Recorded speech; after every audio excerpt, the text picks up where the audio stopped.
da 24 ga watan August wanda ya daidai shekara 2024 inda jam'iyyar NDC yau suka fitar da aniyansu ko kudiransu mai suna Manifesto wanda tsohon shugaban kasa John Dramani Mahama ya fito ya zayyana abin da yake da shi idan har aka zabe shi ya zama shugaban kasa. To ku bi mu ku ji abin da ya tattauna game da abin da zai shirya mana idan har ya zama shugaban kasa. Iyaye maza da mata dan waye na gode kwarai. Manyanmu na ce wanda ya gwada maka soyayya ya yi kamar da ke maka gwada mashi soyayya. Don shi ne ana faɗi wai so mai sonka. Yanda zongoni suka gwada muna soyayya, insha Allah, Ale ba mu karfi, e ba mu iko, mu ma mu gwada musu soyayya haka nan. Don shi ne keni na Sadiq ya faɗi, we insha Allah, in muka zo, mu duka mun sani kaman zuwa Mecca ya zama one of the 5 pillars of Islam. Amma yau saboda kudin da ya yi kama da abiya a je Mecca, mutanenmu, iyayenmu, maza da mata da yawansu sun yi niyya su je Mecca amma ba su yiya. Idan Allah ya ba mu mulki, muka zo za mu rage kudin Mecca ne kowa inda ya yi niyyar shi ya samu ya je.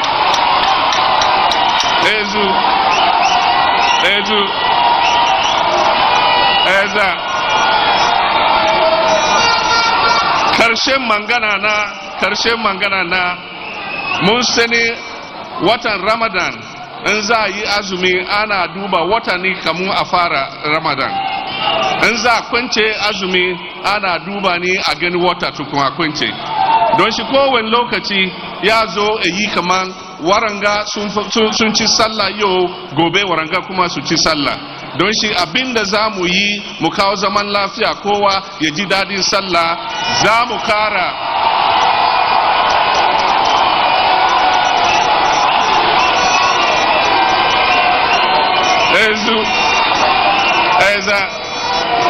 za mu kara ranar hutawa guda shine ana turawa na cira holiday za mu kara guda a kan Eid-ul-Fitr don shi in wayan ga sun kwance yau sun ci sallah yau waɗanda sun kwance gobe su ma su samu su ci sallansu.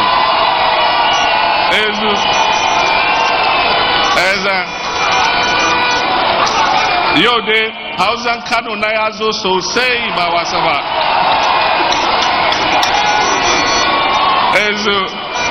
Za mu zanta da wasu manyan 'yan siyasa kaɗan domin ƙarin haske cikin bayanan da shi shugaban ƙasa ya faɗi kan ƙudirinsa wato manifesto kenan.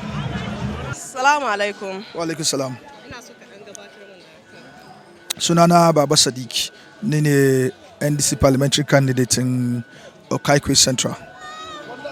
No. Okay, so duba da yadda mun ji labari kuma mun gani cewa wannan mazaɓan da kake nema mun san cewa NPP ke ci. To wani chances ka tanadar ma kanka na cewa za ka ci wannan seat ɗin? Shekaran ga muna fata kaman yan constituency yawanci kowa na neman sakiya. In ka shigo cikin constituency matasa na da yawa. Matasa kuma don matasan da jama'a matasan da ba aiki. To for 12 years ke ganna suka duba shi wannan MP. Mun vote mai for 12 years amma ba aiki. Bai ya gwada yara ko matasan da ya rika hannun su mai nemi musu aiki. To irin abu haka nake so in zo mu gara, ina so in zo create abin da aka kan shi Youth and Job Center. To irin wanga message ina gan da ya faratar da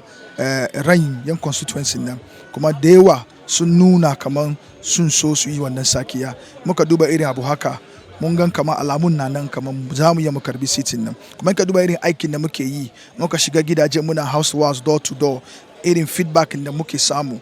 muna samu wannan confidence da imani kamar sitin nan insha Allah shekaran ga za mu karbi wannan seat. So yanzu gashi mun san kamar zaɓe yana zuwa, wani abu kake tanadar musamman wurin peace, kwanciyar hankali idan zaben ya zo? Well, kullum da kisan bature ya ce kama there is no peace without justice. Mun ready kaman kan ne kamata a bishi dai mun bishi. Amma kuma kisan muna position yan sanda muna kiran su duka muna kiran security service da kowa dai na ke involve authorities in su ma su make sure kaman ba they manage the elections in impartially su yi very very objective kada wani tashin hankali ya zo amma irin shawarar da muke yi da kowa ne kamar shekaran ga don Allah kar ya bari saboda zabin kowa je dai yana ta aikin violence ba abu mai kyau bane kuma muna fata kuma haka za yi amma dai muna bari manyan kowa authorities kowa ya sani kaman ba wancan shekara akwai irin wajen su kayan na happen don su ci mulki aka sa security services aka sa polisai ana shoot ana kashe mutane da ya suna shi shekaran ga mu we are law abiding citizens abin da zamu yi mu ne mu protect kanmu amma farko dai mun duba su aikin su ne su protect mu su protect police su protect komai amma election kuma ko hanyar shi ne mu zai da mu bari kowa na sai muna gabatar da kowa kaman ba kowa da ya fito ya zo election mu kuma za mu yi abin ne kamata mu protect a sunan shi balloting ya za mu protect ballot muna da polling agent za su make sure kaman in mutane kan na adadin na aka vote nan duka yana fitowa yana ya sunan shi exact measurement nan yana fitowa bayan wannan kuma muna da mutane mun na in za mu ballot box a je collation center just dai mu monitor mu observe mu duba dai in ba wani cuca ko wani sata ya zo ciki ba irin wanga shirye-shirye mu ma muna yin shi just to protect to make sure kaman ba there won't be any chaos and there won't be any disturbances amma shekaran ga kan na aka saba yi muna fata kamar shekaran ga mun yi kuma a kare lafiya ba wani matsala. So yanzu na ji already na san da kana cikin creativity and development I think so. Yeah. So yanzu kuma da na zo wannan taro na manifesto na ji an baka kamar wani position na development. I don't know. I want to have kind of clarification about that. Shine yanzu haka kuma muna duba banda tourism art and culture na nike cikin wannan muka sassa wannan manifesto da communication needs nan kuma ya zo aka wurin Zongo da yan cikin gari inner cities su ma aikin shi kuma mun fara ji wani ka duba manifesto promise nan shi incoming president in Ghana ya yi alkawali da yawa cikin manifesto nan to yanzu haka dai ta gabatarwa shi communicating shi publicizing shi just to make sure kamar Zongo nan duka wannan information an ji an yi aiki da shi kuma an bi kai wannan a dokiya vote muna wannan aiki zamu yi har insha Allah Allah ya yarda mu zo power bayan mun zo power kuma to wannan shi mai gidanmu His Excellency Dramani Mahama abin da zai gwada shi za mu bi da shi rayu na za mu bi kenan. So amma kafin mu karisa zan ce me zaka ce ma matasan da suke supporting ɗinka wani kira zaka yi ga mutane da suke constituency ɗinka? Ni dai matasa na Okaikwe Central da dama muna bari suna sani kaman ba za mu zo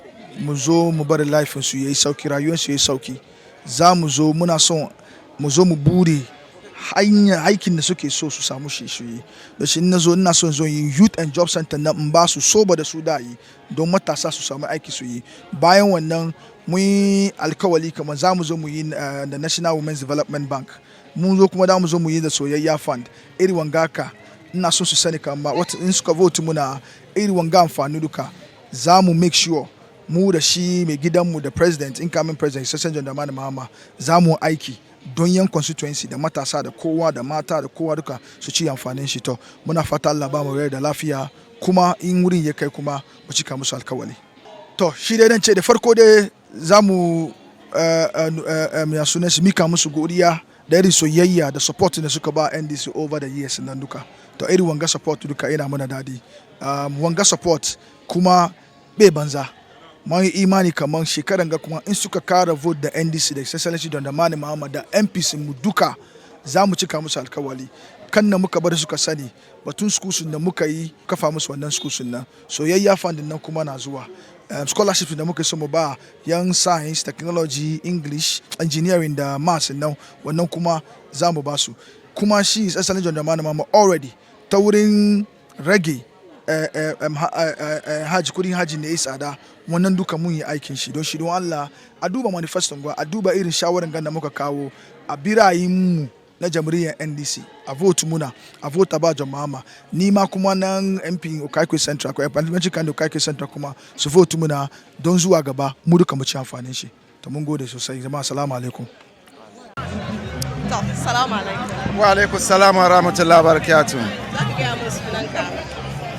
sunanka da position. Sunana Abubakar Abbas, ni ne Okankwe Central Zongo Caucus Coordinator. Kuma PC na kuma ne Honorable Baba Sadiq, insha Allah incoming Member of Parliament for Okankwe Central. To yanzu me zaka ce game da wannan manifesto da aka na gode kwarai. Wannan manifesto zai amfana da Ghanaians duka. Ba wani a ce wai sofo kai yaro ne ko kai samari ne ko kai matasa ne. Ba zabe kowa ba, an zabe kowa ne zai samu amfani cikin wannan manifesto. Na farko iyayenmu da su samu opportunity, wato farkon da yaro zai shiga school ko yariya za ta shiga school da first year an dauki nauyin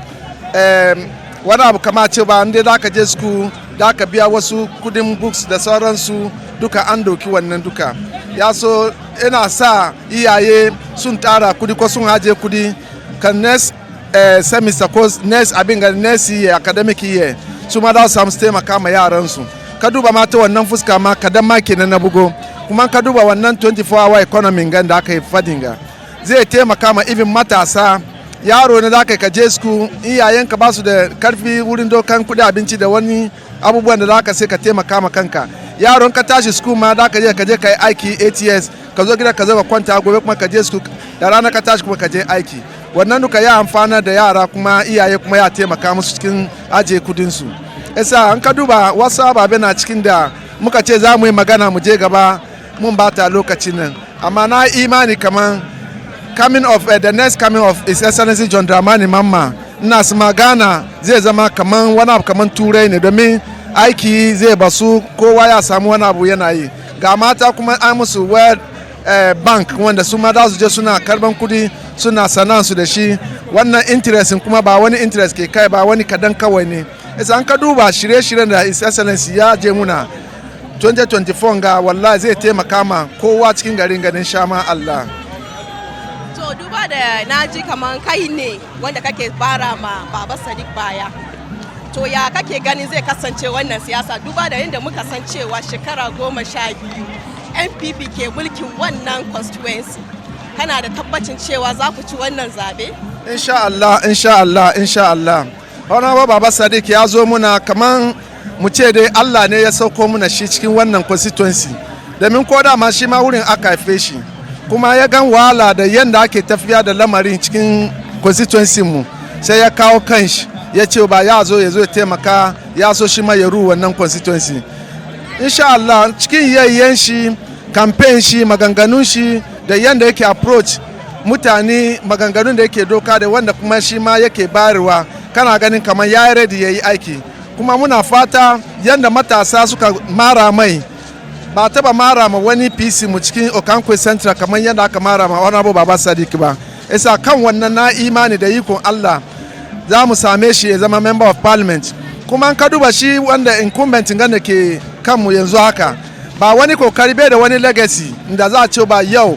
ya taimaka ma matasa cikin constituency. Ba ka da wani ka ce mai kamar turu wannan shi MP mun nan ya je school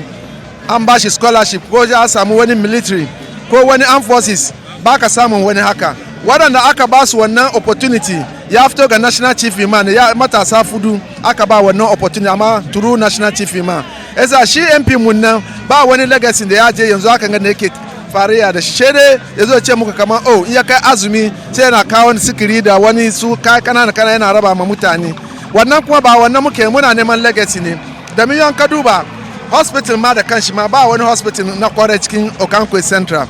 Wanda schools da aka yi muke fariya da shi His Excellency John Mahama, shi ya zo muna da nan school, Millennium School da kuma ya muna kuma akwai wani school kuma guda kuma da aka wani atamis ya kawo muna. Hanyoyin lorin da aka duka cewa Okankwe Central duka His Excellency John Dramani ya yi muna. Isa kan haka muna fata Honorable Baba Sadiq Allah ya bashi sa da rabo, kuma insha Allah zai zo ya zama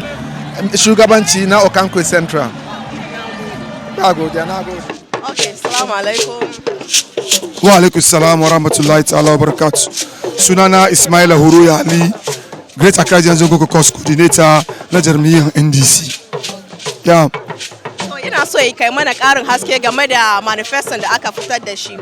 musamman ma ga al'umman mutanen Zongo. Ya kake gani wannan manifesto zai amfani mutanen Zongo duba da yanda muka ga al'amuran baya ya faru? Me za ka faɗi game da wannan? Farko dai ina gaida His Excellency John Dramani Mahama da mutanen NDC duka da suka zo wanga taro. Wala taron ya kyau sosai. To ina min kaman dai gaskiya dai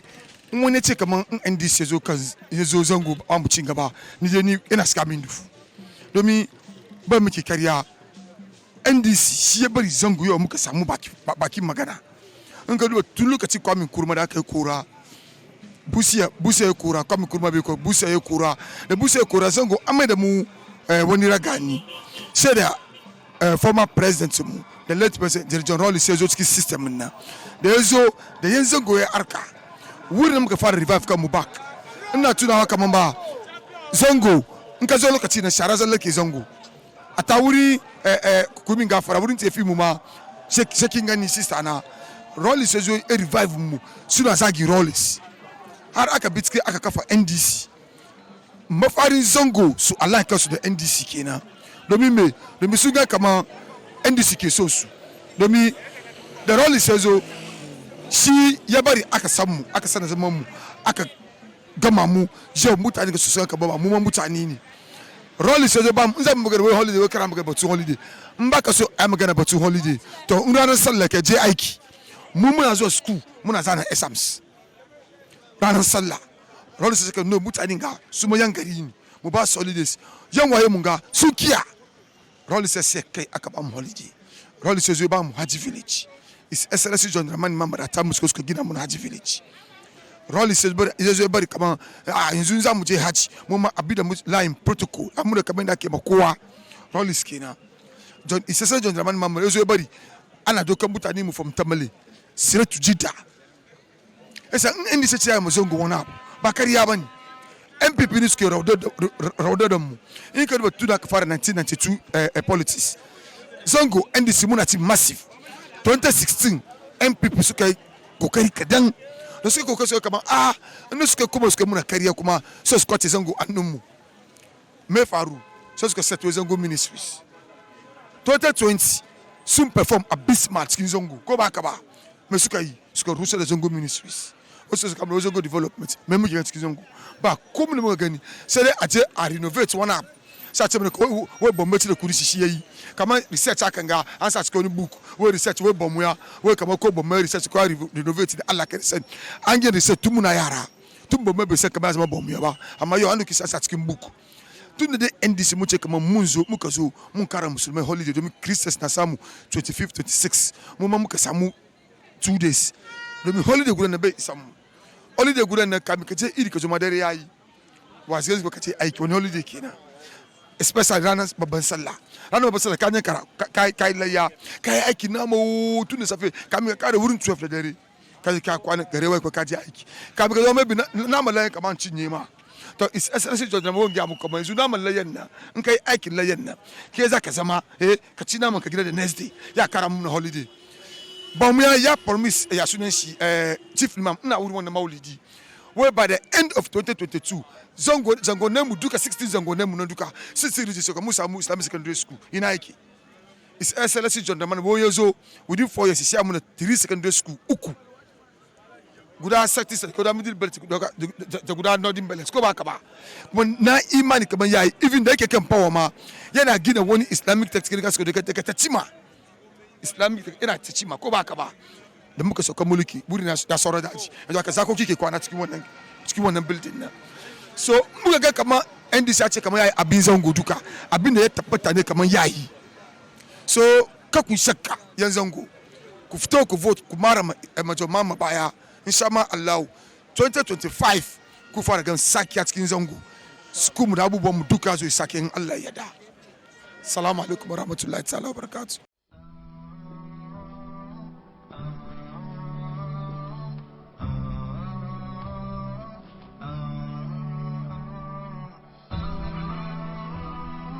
HAFIZ TV, unique every day.